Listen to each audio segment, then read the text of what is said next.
On a starlit night where the sky sparkled like a field of crystals, the thin cry of a baby echoed from a hunter's cabin, breaking the silence of the forest. Vincent, the hunter, sprang from his bed and grabbed his axe, fearing an intruder. He rushed toward the barn with heavy steps, but upon entering he found no sign of danger. He paused, his breath ragged. Was his mind playing tricks on him? Was it a hallucination born from the deep, lingering ache of the childless life he shared with his wife? Just as he turned to leave, he noticed a small bundle wrapped in a snow-white sheet nestled among the hay. With a racing heart, he knelt and gathered the bundle into his arms. When he pressed his ear to the infant's tiny chest, the sound of rhythmic, steady breathing filled the empty voids of his soul. In an instant, fear was replaced by an indescribable, fatherly love.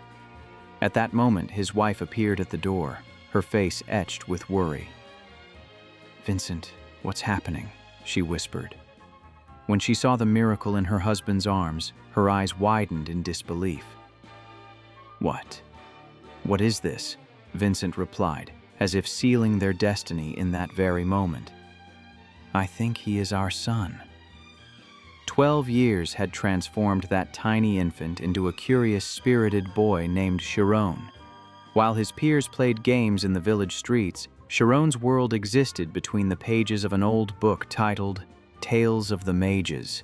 He was captivated by their wisdom, the justice they upheld, and the heroic deeds that defied the impossible.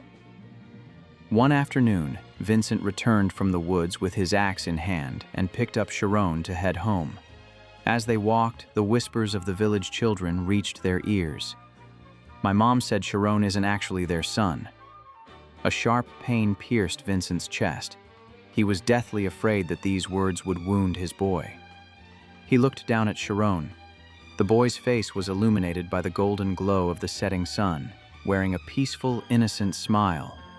In that moment, Vincent realized that blood meant nothing compared to the bond of their souls. He made a silent vow to himself. "Chiron is my son, no matter what." The following day, Vincent took Chiron to the city to tend to some business. The bustling crowds and towering buildings left the boy spellbound.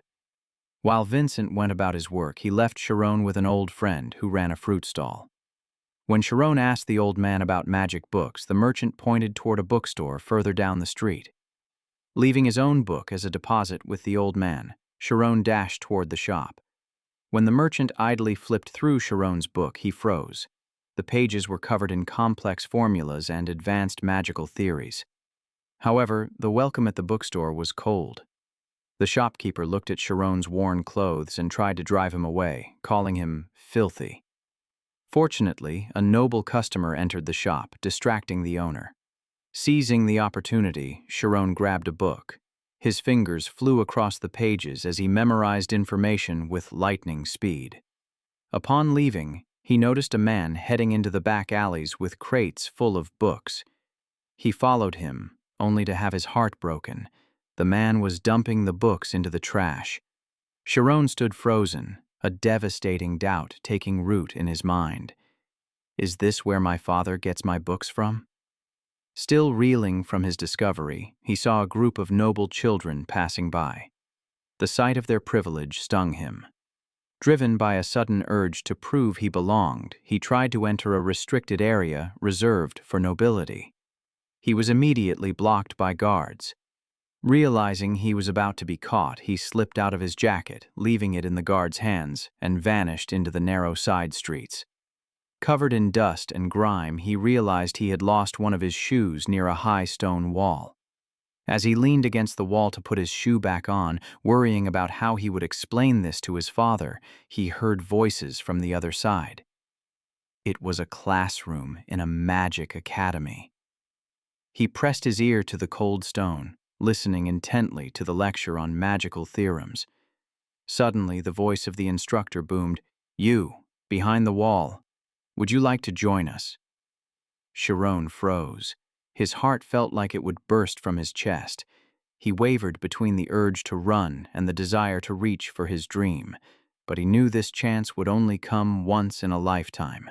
With all the strength in his small arms, he began to climb.